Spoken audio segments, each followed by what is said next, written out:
madaxweynihii hore ee Soomaaliya Maxamed Cabdullaahi Farmaajo oo si weyn uga hor yimid qorshaha dowladda federaalka Soomaaliya ay wado ee la xiriira hanaanka qabsoomidda doorashooyinka maalmihii ugu dambeeyay ba xisbiga JSB ee madaxweyne Xasan Sheekh Maxamuud ayaa olole xoogan ka waday magaalada Muqdisho taas oo ay doonayeen inay ku kasbadaan shacabka gobolka Banaadir iyo waliba shaqaalaha dowladda oo lagu cadaadinayay in ay taageeraan hanaanka geedi socodka doorashooyinka ee filla Soomaaliya. arrintan dad badan ayay dhibaato ka soo gaadhay xubno ka tirsan shaqaalaha dowladda ayaa xabsiga ugu jira dad shacab ayaa sidoo kale iyagana loo xiray qaar kale ayaa lagu cadaadiyay oo awood lagu saaray in ay taageeraan xisbiga JSB hanaanka doorashooyinka ee dowladda federaalku ay wax u qabanayso.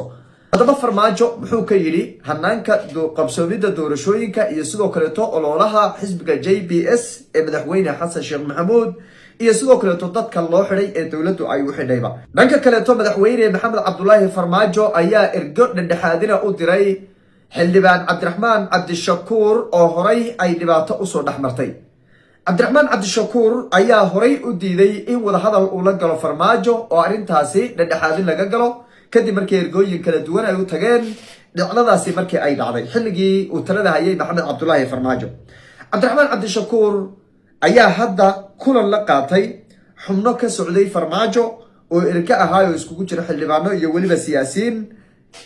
qaybna ka ah hanaanka geedi socodka siyaasadeed ee Farmaajo ama xisbiga Farmaajo ka tirsan. haddaba kulankaas iyo waxyaabaha lagu gorfaynayo xogaha hordhac ka soo baxaya ayaan iyadana soo qaadan doona hadduu allaymo soo dhawaada idinkuna aragtidiina igula wadaaga qaybta commentiga. aan ku bilaabay madaxweynihii hore ee Soomaaliya Maxamed Cabdullaahi Farmaajo ayaa si adag u cambaareeyay xariga sharci darrada ah iyo tacadiga lagula kacay qaar ka mid ah shaqaalaha dowladda iyo waliba hanaanka geedi socodka doorashooyinka ee dowladda federaalku ay wado. Farmaajo ayaa yiri si adag ayaan u cambaareynayaa sharciga galdarrada ah ama sharci darrada ah iyo tacadiga lagula kacay buu yiri Kaamil Cabdi Macow oo ka mid ah dhalinyarada u dhaqdhaqaaqa xuquuqda dhalinyarada iyo sidoo kale dimuqraadiyadda kaas oo dhowr maalin si sharci darro ah ugu xiran magaalada Muqdisho. ninkan Kaamil wuxuu ka mid ahaa shaqaalaha dowladda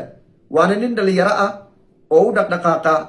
xuquuqda dhalinyarada iyo sidoo kale dimuqraadiyadda in qofku uu si xor ah aragtidiisa siyaasadeed uga hadli karo. sidaasi ayuuna ku mutaystay in dowladdu intay qabato ay xabsi geyso. Farmaajo ayaa yiri waxaan aad iyo aad uga xumahay in muwaadiniinta Soomaaliyeed iyo sidoo kale shaqaalaha dowladda lagu khasbayo in ay si khasab ah oo aan xor ahayn ay u taageeraan xisbi gaar ah ama urur siyaasadeed gaar ah oo la jeedo xisbiga madaxweyne Xasan Sheekh Maxamuud ee JSB oo maalmihii ugu dambeeyay oo loola xoogan ka waday gudaha magaalada Muqdisho. arrintan warbaahin badan iyo shacab badan iyo dad badan ayaa soo bandhigay oo marar kala duwan soo bandhigay dad ay ku dhacday oo shacab ayaa soo bandhigay qaar nabadoonna oo loo xiray ayaan ognahay qaar shaqaalaha ayaa hadda u xiran walina xisbiga JSB ee madaxweyne Xasan Sheekh Maxamuud waxa uu wadaa oole wajiyo badan oo dhinacyo kala duwan oo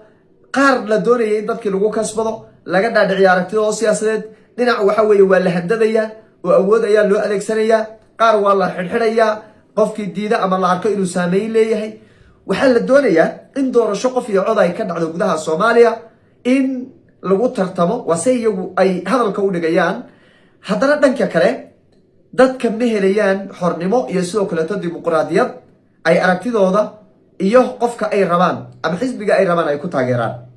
waa arrin la yaab la weeye. Farmaajo arrintaasi waa cambaareeyay doorasho qof iyo cod in dalka ay ka dhacdo cidi diidda ummadda Soomaaliyeed oo dhan baa ka hor imaanaysa laakiin qaabka adiga aad doonayso ama xisbigu doonayo inay u dhacdo wax suurtagelaya maaha in dadka la cadaadiyo oo awood loo adeegsado oo xoog loo adeegsado oo waxa weeye loo cagajugleeyo oo la handado oo la xirxidho dee hal doorasho loo dhanyahay oo sax ah oo dimuqraadiyada kuma imaanayso macquul lama noqonayso. ololaha marka xisbiga JSB ay wadaan waxaa qayb ka cuburin cagajugleyn xarig iyo handadaad waana wax aad iyo aad looga xumaado oo in xisbi dhan oo haddana taladii haya oo doonaya in dalka waxaan horay uga dhicin ay gaarsiiyaan ama muddo dheer ugu dambeysay oo doorasho qof iyo coda oo dadweynuhu ay waxa qofkay rabaan ay u codayaan doonaya inay gaarsiiyaan haddana dhaqan noocaasa u dhaqmaya waa wax aad iyo aad looga xumaado wey waan cambaaraynaynaa waxaan sidoo kaleeto rabaa muuqaalka inaan uga faa'iidaysto kaamil cabdi macow dhowr maalin buu ku xidhan yahay magaalada muqdisho waa ayaan daro aad iyo aad baan u cambaaraynaynaa xariggaasi ninka dhalinyarada ee soomaaliyeed ee dalkiisa jooga ee shacabkiisa u doodaya ee dimuqraadiyadda ka shaqaynaya ee xuquuqda dhalinyarada u doodaya ee cidna duulaan aan ku ahayn ee aan qori wadanin in maxaad u hadashay maxaad dhalinyarada xaqooda uga hadashay maxaad dimuqraadiyad iyo doorasho qof iyo cod uga hadashay in loo xidho waa wax aad iyo aad iyadana looga xumaado waan cambaaraynaynaa dhanka kaleeto madaxweynihii hore ee soomaaliya waa maxamed cabdulaahi farmaajo ayaa ergo u diray dhexdhexaadin ah xildhibaan cabdiraxmaan cabdishakuur oo horay dhibaato ay u dhexmartay xilligii talada u hayay maxamed cabdulaahi farmaajo xilligii talada u hayay ayaa la weeraray cabdiraxmaan cabdishakuur gurigiisa oo isagu ku sugnaa 6 ilaaladiisii kamid ah oo dhalinyaro ah oo isaga ilaalinaysay ayaa halkaasi lagu dilay isagana gacanta ayuu ka jabay xilli uu caranayay oo darbida uu ka booday darbida ayuu ka booday kadib markii uu darbida ka booday oo darbida ka dhacay oo rasaastu dee ay xoogaysatay oo damta laga geliyay dee alla dile ayaa dhintee ayuu isagu darbida intuu ka dhacay yuu gacanta ka jabay xabad kuma dhicin sida ay xogtu ay sheegayso farmaajo ayaa diray dhowr shaqsi oo erga ah waxaa ka mid ah ragga uu diray xildhibaan cabdishakuur cali mire oo siyaasi weyn ah xildhibaana ah iyo sidoo kale waxaa ka mid ah cabdiraxmaan dheere oo isagana horeyna farmaajo uu la soo shaqeeyay haddana ololihiisa iyo qorshayaashiisa siyaasadeedba qaybka labadaasi nin ayaa hogaaminaya ragga la diray waxaana loo diray in ay bal la fadhiistaan cabdiraxmaan cabdishakuur oo ay kala fadhiistaan wixii horay u dhacay oo laga xaalmariyo oo aragtida siyaasadeed ee farmaajo naftirkeeda laga dhaadhiciyo oo wadahadal laga galo oo farmaajo iyo cabdiraxmaan cabdishakuur wax walba way dhacaan in la isku keeno oo ay isku imaadaan oo ay wada hadlaan ilaa iyo xilliga dhibaatada ay dhacday iyo farmaajo iyo cabdiraxmaan cabdishakuur aad bay u kala fogaayeen wax isku soo dhawaanshaha ama wada hadalana maysan gelin marka horeyna dhowr ergaa loo diray oo xilligii xataa talada u hayay oo doorashadu soo dhaweyd farmaajo dhowr ergaa u diray oo yiri bal la fadhiista inaad qancin kartaan isku dayalba laakiin cabdiraxmaan cabdishakuur baa arrintaasi diiday sida ay xogtu nagu soo gaadhay hadda kulankaas ayaa ka socda magaalada muqdisho waxa ka soo bixi doonana laba garanayo oo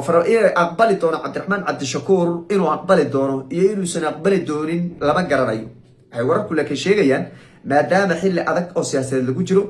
maadaama doorasho loo socdo maadaama xulufaysi iyo nin walba dantiisa meeshuu ku arka uu marayo maadaama waxa weeye hadda isbahaysiyo ay socdaan maadaama la doonayay in dowladda federaalka culays lagu saaro hanaanka doorasho sida ay wax u wado in uu ogolaado asagoo danihiisa siyaasadeed eeganaya ayaa suurtagala la leeyahay marka kolley waa nin raga cabdiraxmaan cabdishakuurkuna nin xun ma aha nin xun marka xaqiiqada loo kaco nin xun ma aha waa nin siyaasiya waa nin rugcadaa ah waa nin weliba siyaasiyiinta kale ee hadda talada ee waxa weeye raadinaysa ama xukunka raadinaysa ragga ugu fiican weeye markii laga eego xagga socialka bulshada laga fiiriyo marka inuu aqbali doono